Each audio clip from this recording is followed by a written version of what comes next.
Well, her name is My name is Doa, and her name is Alejandra. Yeah. And how are you? That's first. How are you? Like, how's going on? I'm very good. It's very cold up here in Copenhagen. It's minus 10 degrees today. Oh my. And yeah, well, right now we're so nervous because we were so excited to see you, like talk with you, have an interview with you, because we saw your video where you're talking about a little about cycle with an old age, and it was like, wow, super inspiring or anything like that. Yeah. Thank you so much. Yeah, so we talked with Tonyo, and we like asked him like if you can have an interview with us, because we have a lot of questions, like know about a little about more of this movement, I think, because so yeah, like if you want, you can start. Yeah, I would love to answer your questions. Well, that's so great. Well, tell us a little bit of your childhood, how it was. Yeah, so my childhood was back in the 70s, and I had a father who was in a wheelchair. So he suffered from a disease called multiple sclerosis. And it meant that from when I was a very young boy, he was in a wheelchair. And so he relied on other people to go places. So if he wanted to go shopping, or if he wanted to go and watch a football match, he was relying on other people. And very often he was relying on me as well. And so I couldn't do the same things with my dad that my friends could, but what we could do was we could tell stories to each other. So we spent a lot of time talking to each other, and he was a really good storyteller. So he had all these amazing stories that he just made up in his mind. He didn't even write them down. He was just sitting in a chair or lying in his bed and telling me these amazing stories. And very often they were about these, fairy tale things and fantasy things as well, about him flying in an aeroplane, and it would come and crash land in the jungle, and he would fall down and land on the neck of the giraffe and fall down and break his legs, and then he would basically say, that's the reason why I'm in a wheelchair, because he felt that was more inspiring than the disease he had. But it meant that I understood that mobility is really important. It's important for people to be able to move. And if you cannot move, it can have a very serious impact on your quality of life, and you can become isolated and lonely. And what did you study like in the past, and how did it help like to know the Ole Kassow that we know today? What did you study in the past? What did I study? So I have studied languages, literature. I've studied business, and so I took a degree that gave me kind of an all-round background.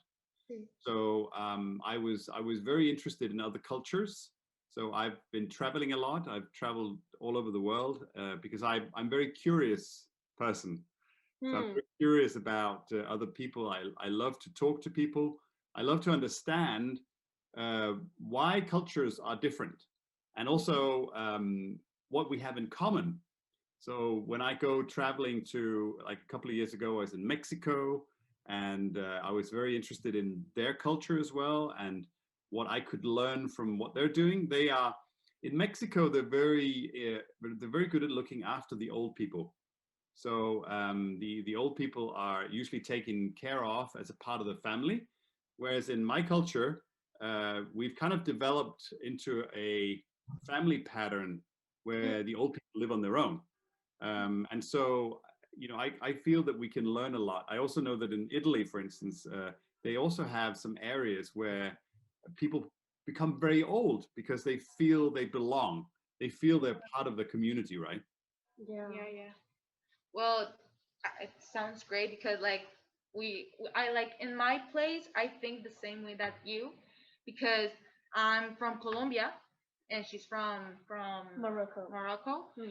and we're here now in Spain. This is like so different cultures and languages, like not languages but expressions, you know.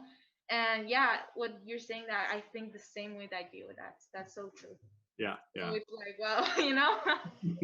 And that's one of one of the great things about cycling without age is that it basically builds bridges Yeah, across so many different countries and so Hmm. many cultures, and yeah, people get to meet each other. It's a great way of connecting with people from other places and understanding their way of life as well. And yeah, at the same time, when you're you're doing these bike rides, you also connect with other generations. So you get to understand the perspective. Like I have a really good friend, and do you know how old she is? how? She's 100 years old. Oh God. So she was born in 1920, and she was a freedom fighter in the Danish resistance during the Second World War. And so she was 20 years old when the war started, and she was 25 when it ended. And so I can have conversations with her. She's completely smart, and we can talk about politics, and we can talk about all kinds of different things. Yeah. And so one of the things that I'm fighting for is fighting for against age discrimination. There's a word in English called ageism, and it basically means that you're discriminating another person based on the person's age. Age. Yeah. And I think it's one of the last areas of discrimination which we haven't really fully understood and fully dealt with. But I'm determined that we're going to get to the end of it. We'll stop Yeah. age discrimination. Yeah, that's true. Like, I think, like, I tell you, like, at the beginning, that I think the way that you, because my grandma and our grandmas are so important for us. Yeah. And it's Hmm. like we love to talk to each other and talk about the others in the past, how it's all in the Hmm. past. You know, it's too different. I think it's perfect what you said. Yeah. And also, old people, they have a lot of wisdom. So there is a tendency as well that we disregard the wisdom of old people. Hmm. So we think, yeah, they've lived for a long time, but what do they know about present day? But I think we must remember about the past as well, and we must remember about all the experiences that people have who've lived many years. Hmm. And so I think there is a role for everyone. So if we go back to the old tribes, like way back in the day when people lived in tribes, the old people had a role to play, right? And they also had it in the villages not many years ago. They had a role to play. So they were looking after the small children. They were the ones that people came to if they had problems, because they could always, maybe they had some experience, or maybe they had an idea of how they could solve a problem, right? Yeah. So the old people had a function. They were useful. And what happens when people are useful, they become happy. The worst thing that can happen to a person is that they feel they're not useful. They feel that they're nobody needs them anymore. People need to feel needed, right? Hmm. That's true. Yeah, yeah. So tell us, has Cycle with an Age found ways to help elders in this pandemic? Yeah, I think we have. Of course, it has been very, very difficult, because we had to we found ourselves in a completely new situation where we could not go into the care homes, and we had to keep social distance. Hmm. But we found that people were being very creative in finding new ways that they could help old people. So I'll tell you some of the ways that our volunteers all over the world found ways of helping old people during the pandemic. In many countries, they went out to the old people and asked them if they should go shopping for them, so that they didn't have to leave their homes, right? And so they would go shopping, and then they would hand in the groceries through the window, which was fantastic, right?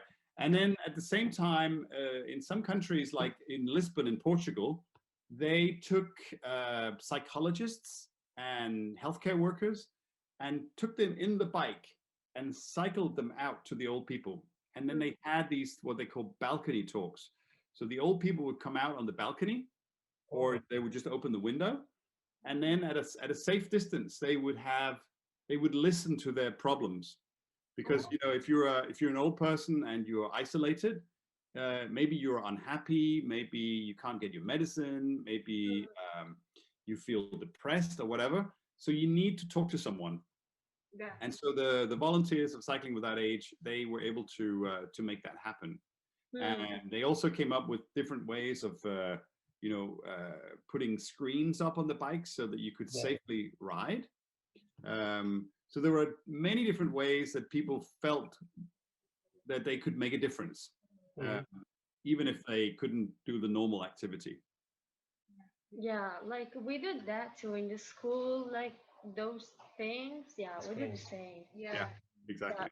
And it's a great idea because you know, I don't know, it's like I don't know how to say, you know, because my English is not very well. Like Me too. I'm so sorry. and we're so nervous, you know. Really good. Your English is amazing.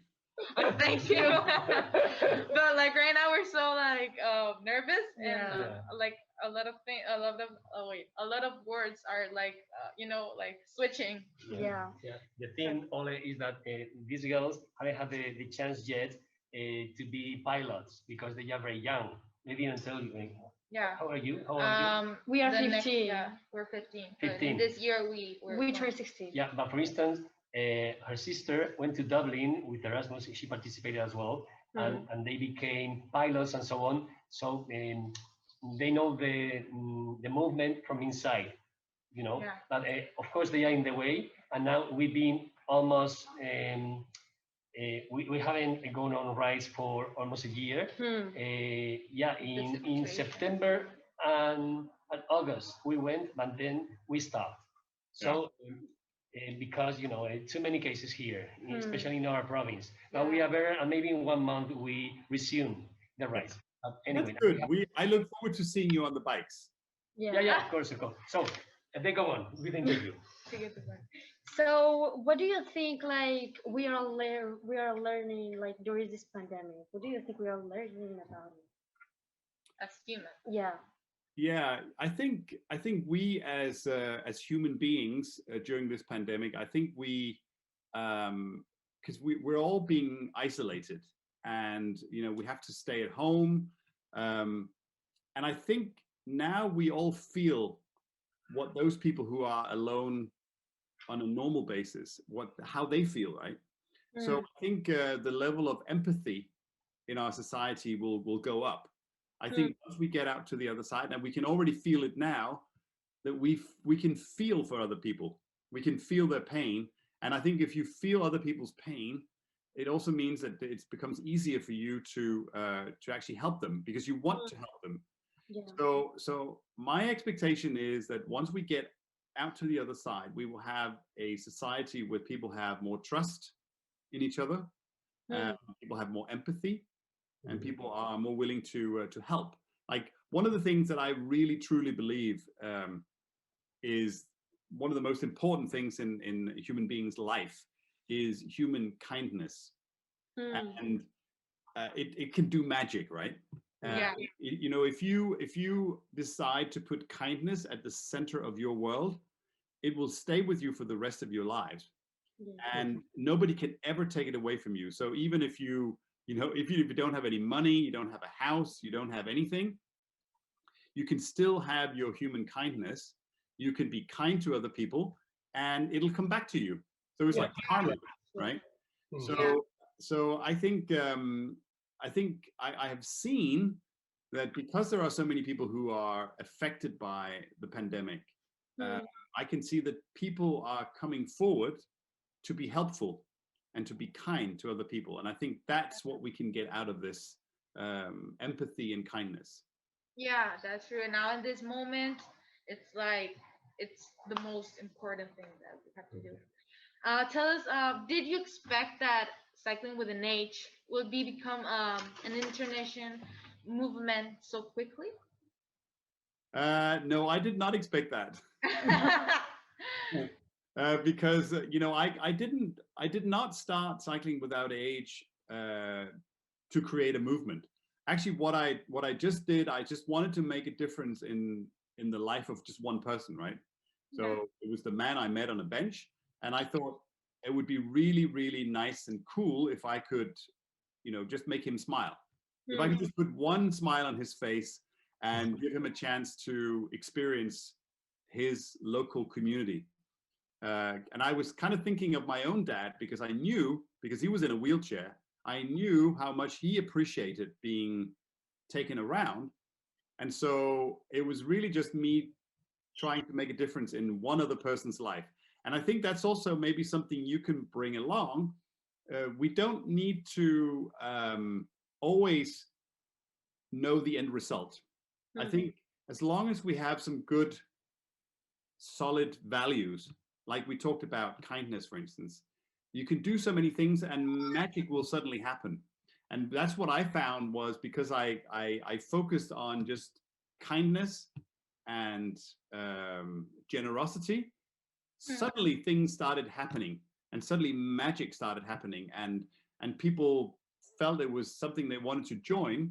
And you know, before I knew it, I had 30 people in Copenhagen who wanted to be part of it. And then, you know, it's like rings in the water that kept you know, extending, and now it's become international. And I didn't ever think that, because I also thought cycling in Copenhagen is easy, right? Everybody cycles in Copenhagen, but I also know that in many other cities around the world, not a lot of people cycle. Yeah. So I was a little bit skeptical about this being international, but I'm very positively surprised that you know, people do it in all kinds of places, like, you know, even Los Angeles, which is like a big city, right? There are chapters there. There are chapters in London, in Barcelona, and you know, the big cities of this world, right? Yeah, yeah. And why did you focus on elders and like people with disabilities? Why did you focus on them? Well, I think it came from just my experience with my own dad, who had a disability. And so I felt that's where I could make a difference. I also, when I was a student, I had to also earn some money, and I worked in a care home with old people. And I've always felt a certain tenderness or fondness of old people. I like them because I think they are very gentle and kind and interesting. So I guess that was why I was drawn to see if I could make a difference to those people. Well, when this coronavirus thing is over, what project do you have in mind? What party? What project? What project? So sorry. So sorry. A great party. Yeah, I hope it was going to be a party, but you know, okay, yeah. Like, I'm so nervous. Like, what project? You know? I hope it was like a party, but right now I think like. I was just wondering if you were asking for an invite to the party, but yeah, obviously, if you want to come, like, or if you want to like. Yeah, well, no, we have. I think there are a lot of important projects that need to happen after the end of the coronavirus. I think, first of all, we need to make sure that those people who have been isolated, we need to get them outside again. It's so important to get out and get fresh air and feel freedom again. There, of course, there is the, you know, using our senses, the sense of smell and taste and hearing and seeing and so on. It's really, really important. So that needs to happen. And also there is something called the circadian clock, or the circadian rhythm, which is it's kind of an internal clock in our bodies that regulates sleep and awake patterns. And if people don't get at least 30 minutes outside every single day, that clock gets out of sync. And so if our internal clock gets out of sync, we become depressed. and we become unhappy, and we have trouble sleeping. We cannot focus. There are so many, bad things happening. So that's why I think as soon as the corona virus is over, we need to get as many elderly people and people with limited mobility back outside. It needs to go really fast. We need to get them outside and get them into the local community. We need to get them, out and start seeing their old friends and also seeing new people. Yeah. The one of the most important things in this world is the relationships that we have. And if you're isolated and you're sitting there, you don't get to meet the people who mean something to you, like family members and good close friends. Then you become depressed as well. You become lonely. So I think that's really, really important. And there's so many things we do. So we work with local governments in many cities around the world and many countries to make sure that we have everything ready for the opening. So we are fundraising for trishaws, the bikes. Yeah. We're fundraising for all the different things that will allow us to be ready. And we are organizing these calls on Zoom with people who are experts who can explain what is the best thing to do. Like we had a conversation with an expert a few weeks ago who was talking about the importance of having good, strong relationships. So we're preparing ourselves, and next year in Norway, and maybe you want to join that ride. Next year in Norway, we are going to do a long ride from North Cape, which is the very top of Norway, all the way down to the south of Norway, and it's going to be 4,200 kilometers. Wow! Oh my God, that's I so tried sure. So if you are Yeah. if you can do it, then you can join maybe for a couple of weeks, right? Okay, that's great. Okay. So tell us like your 2 or 3 favorite moments about cycling without age. Your favorite moment. Yeah. There are definitely so many wonderful moments. So I've actually one moment I really truly remember well was one time we were doing a long ride, and if you've ever seen beaches in Denmark on the west coast, they are very, very wide, and the sand is very solid. So you can actually ride a bike. You can even drive a car on the sand on the beach. And so we had a long ride with 10 rickshaws, and we just basically went through the dunes down into the beach. And I remember having 2 passengers in front of me, and we were just basically cycling around like children. And those elderly people in my bike, they were like screaming of joy. They were like, yeah, Like little kids. like a little kid, yeah. And just when I saw the effect that had, just the fresh air, the look of the sea, and then just those wide patches of sand when we were just cycling was absolutely an amazing feeling. It felt so good. And another one that we did was actually in Canada, where it gets really, really cold. And we were cycling in the Rocky Mountains. So the Rocky Mountains are extremely, beautiful as well. This was in February 2 years ago. Wow. And it was during the Winter Cycling Congress. And we took the trishaws out, and we were basically driving down these little bike lanes that was full of snow. And I also had a passenger in front who was like, she was also screaming of joy and having her hands up like this. She also, it was before the corona, but she was wearing this face mask as well because it was so cold. It was minus 30 degrees. Oh God. But there was no wind.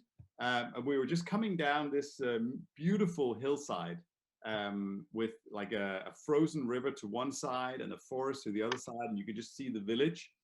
And so what I love about this is that people get the feeling of freedom. They almost get the feeling of flying. Even if they're old and they don't walk that well anymore, suddenly they get the feeling that they have regained their freedom. Yeah. And so happy, you know, they can hardly hold themselves back. Yes. Yeah. So how is like cycling without age involving, and what do you like expect in the future? Oh, I want to see. So I'm fighting for, like we talked about before, I'm fighting for age discrimination to go away. So I want ageism to go away. I want people to be respected regardless of age. And so I'm hoping as well that we can make a, like, we're a movement, and you know, we're fighting to for the rights of people to have relationships and to not be judged based on age.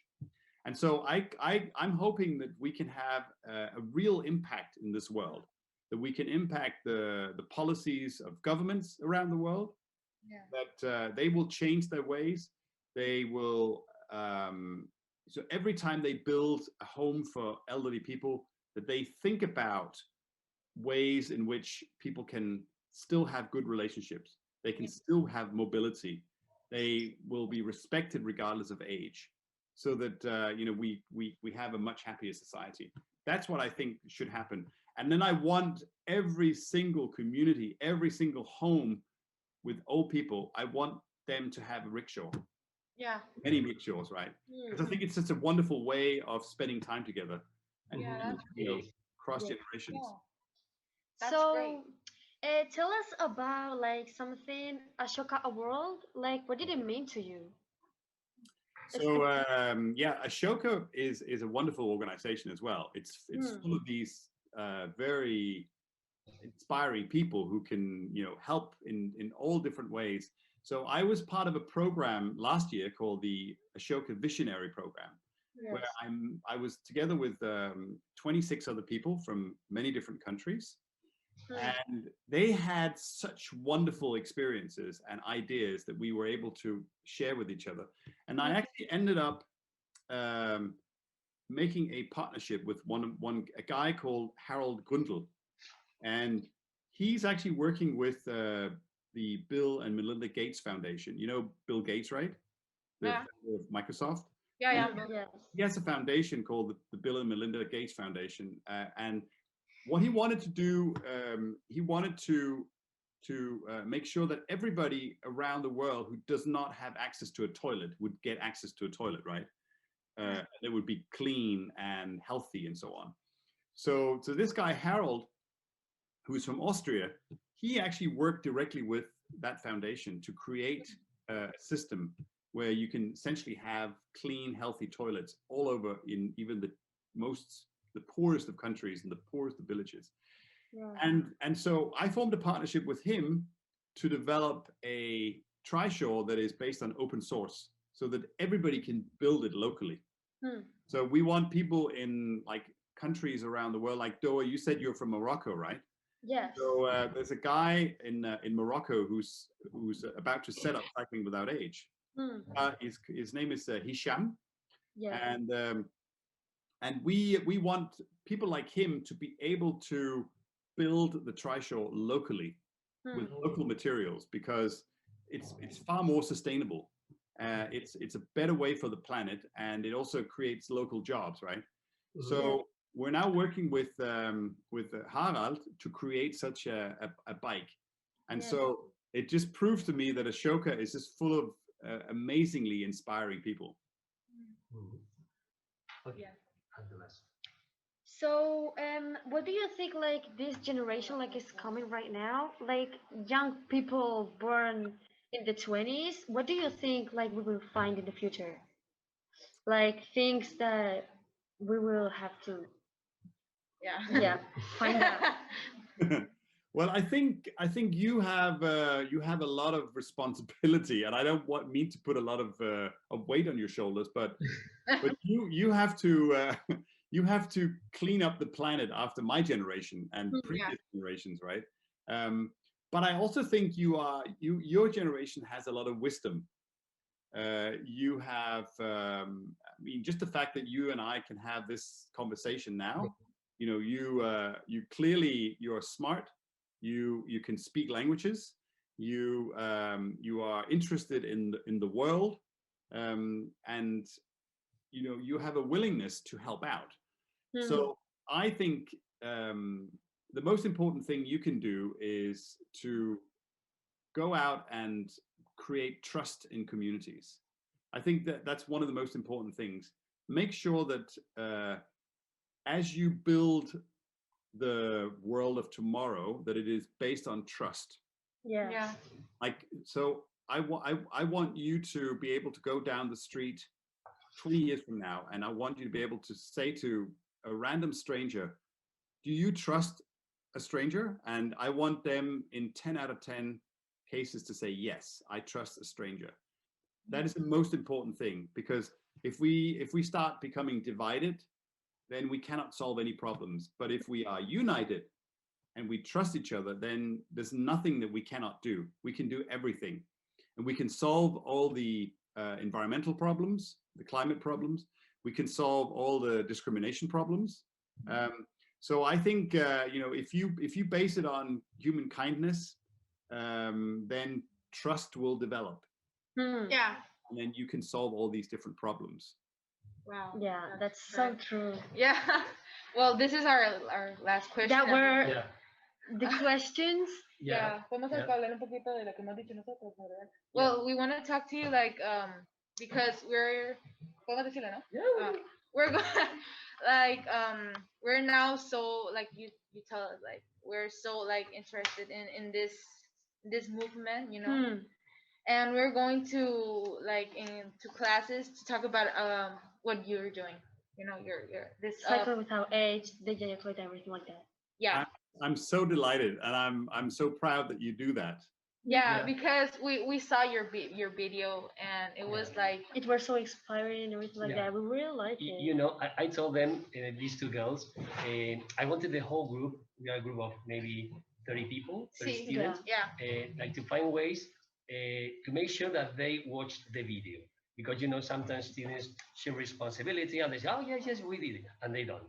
Then they say, oh, what if we make a Kahoot? Yeah. Okay? And then when they were watching the video, they felt so inspired. And what is this? We want to meet this man. Yes. and that's the reason I sent the message and so on. And the Kahoot was a blast, by the way. And we are sharing it and in Spanish, in English. Yeah, that's good. Yeah, that's true. That is so lovely, and I think you are such an inspiration. And I'm going to send you this video, and I hopefully that's going to make a lot of difference as well. Yeah. I have really enjoyed this conversation. I think your questions were very, very good. Thank you very much. Okay, so thanks a lot. We hope we can talk again. We hope that we can resume the rides as soon as possible. But it doesn't depend on us, but we will do our best. And even now that we don't have so many cases, we have both things old people, elders being alone at home, or in the risk of getting coronavirus. So of course we are taking all the measures, the safety measures. We have the screen and so on. And I think in maybe a couple of weeks we are resuming the rides with the safety measures, because we cannot wait anymore. Yeah. In the pictures. Yeah. Okay, thanks a lot. Thank you. Say hi, guys. Guys, come over here. Hi. We have Evans. Come over here. Hello. Hey, how are you doing? We are working on the project. They are going to become ambassadors, as I told you, the Sustainable Development Goals. Now they are working on the project. So they are around. They're being quiet. They behave very well, and I'm very proud. You should be. You're doing an amazing job, Tonio. Okay, no, they are. Okay. Adios. Thank you. Bye.